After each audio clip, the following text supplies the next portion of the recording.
ఒకే మాట ఒకే బాణం అన్నట్లుగా సాగిన శ్రీరామచంద్రుడి జీవితం నేటికి ఎంతో మందికి అనుసరణీయంగా మారింది. శ్రీరామ నవమి రోజు శ్రీరామచంద్రుడి జననం మాత్రమే కాదు, ఆయన కళ్యాణం కూడా.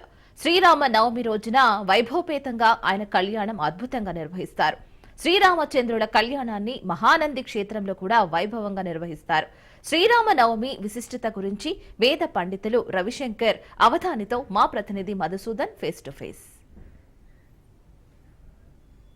తెలుగు రాష్ట్రాల్లో శ్రీరామనవమి పండుగను అంగరంగ వైభవంగా జరుపుకుంటున్నారు. మహానంది క్షేత్రంలో అటు శైవ క్షేత్రంతో పాటు రాముల ఆలయం కూడా ఉంది. రాముల ఆలయంలో అభిజిత్ లగ్నంలో శ్రీరామనవమి పండుగ రోజున సీతారాముల కళ్యాణం కూడా వైభవంగా నిర్వహిస్తారు. శ్రీరామనవమి విశిష్టత ఏంటో ఇప్పుడు మనతో తెలిపేందుకు ఆలయ వేద పండితులు రవిశంకర్ అవధాన్నారు. స్వామి, చెప్పండి, శ్రీరామనవమి విశిష్టత ఏంటి?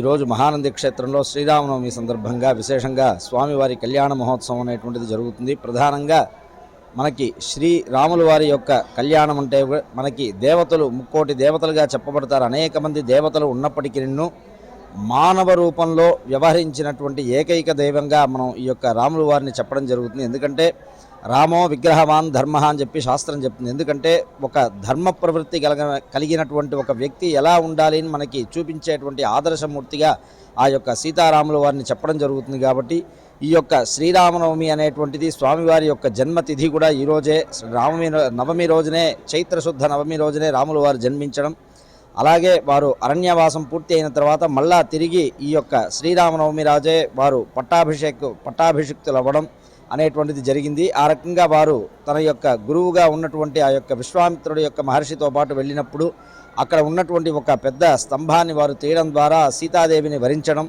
అనంతరం వారి యొక్క వివాహం కూడా వారి జన్మదినమైనటువంటి శ్రీరామనవమి రోజు పుష్యమి నక్షత్రంలోనే జరగడం అనేటువంటిది చాలా విశేషం.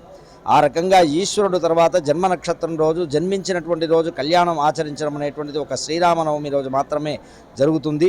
అటువంటి శ్రీరామనవమి కళ్యాణాన్ని చూడడం ద్వారా మన వంశములన్నీ కూడా వృద్ధి చెందుతాయని చెప్పేసి, ఎట్లాగైతే దశరథుడి వంశం వృద్ధి చెందిందో ఆ రకంగా ఏ భక్తులైతే చూస్తారో లేకపోతే వింటారో ఈ యొక్క రాముడి యొక్క చరిత్రను ఈరోజు ఎవరు చదువుతారో, రామ కళ్యాణం గురించి తెలుసుకుంటారో వారందరికీ కూడా ఆ యొక్క రాముల వారి అనుగ్రహంతో వారి యొక్క కుటుంబం అంతా కూడా సుభిక్షంగా ఉంటుందని చెప్పి ఈరోజు దేశమంతా కూడా కళ్యాణం చేయడం జరుగుతుంది. అదే రకంగా ఈరోజు మనకి శివాయ విష్ణు రూపాయ శివరూపాయ విష్ణవే అని చెప్తారు. మనకి ప్రధానంగా మహానంది అనేటువంటిది శైవ క్షేత్రం అయినప్పటికీ ఇక్కడ కోదండరామస్వామి వారు కొలువుదీరి ఉండడం అనేటువంటిది మనకి శివ విష్ణువులకి భేదం లేదు అనేటువంటి అభేద్యాన్ని తెలిసేటువంటి క్షేత్రంగా ఈ యొక్క మహానంది క్షేత్రం ఉంటుంది. కాబట్టి ఇక్కడ శివరాత్రి ఈశ్వరుడి కళ్యాణం లాగే మనకి శ్రీరామనవమికి రాముల వారి కళ్యాణం కూడా భక్తుల సహకారంతో జరుగుతుంది. అటువంటి రామ కళ్యాణం అనేటువంటిది ఈరోజు ఆలయ కార్యనిర్వహణాధికారి శ్రీనివాసరెడ్డి గారి ఆధ్వర్యంలో భక్తుల సౌలభ్యం కొరకు, దేశ క్షేమం గురించి విశేషంగా ఈ యొక్క కళ్యాణాన్ని నిర్వహిస్తున్నాం.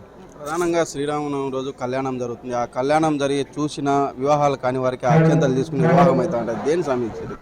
ప్రధానంగా మనకి ఈ యొక్క శ్రీరామ కళ్యాణం రోజున మనం తలంబ్రాలు అనేటువంటిది వేస్తాము. అటువంటి తలంబ్రాలని వివాహం కానిటువంటి స్త్రీలు కానీ పురుషులు కానీ శిరస్సులో ధరిస్తే వారికి శీఘ్రంగా రామానుగ్రహంతో కళ్యాణం అవుతుంది అని చెప్పి మనకి ప్రతీదిగా చెప్పబడుతుంది. అనేక ప్రాంతాల్లో అందుకే ముత్యాలతో కూడుకున్నటువంటి తలంబ్రాలు సమర్పించడం అనేటువంటిది ఈ యొక్క రామ కళ్యాణంలోనే మనం అనేకంగా చూస్తూ ఉంటాము. కాబట్టి ఈ యొక్క రామ కళ్యాణం అనేటువంటిది సకల మానవాళిని ఉద్ధరించడానికి ఒక ప్రధాన క్రతువుగా ఈ యొక్క రామ కళ్యాణాన్ని చెప్పబడుతుంది. రామాయణం గురించి చెప్పాలంటే ఏం చెప్తారు సార్ ఒక మాట? మనకి రామాయణం అనేటువంటిది మానవ జీవనానికి చాలా ముఖ్యమైనటువంటిది.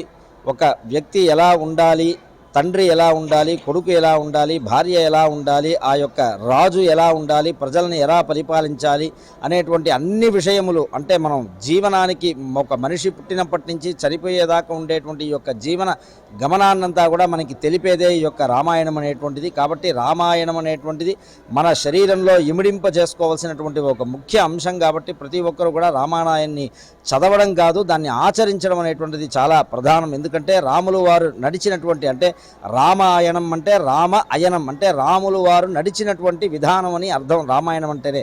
కాబట్టి ఆ రాములు వారు ఎలా నడిచారో అలాగే మనమందరం కూడా మన జీవనంలో నడిస్తే కనుక అంతా కూడా ఎటువంటి కష్ట నష్టములు లేకుండా అందరూ కూడా చల్లగా ఉంటారు. కాబట్టి రామాయణం అనేటువంటిది ప్రతి ఒక్క భారతీయుడు, ప్రతి ఒక్క వ్యక్తికి అత్యంత ప్రధానమైనటువంటిది గ్రంథము.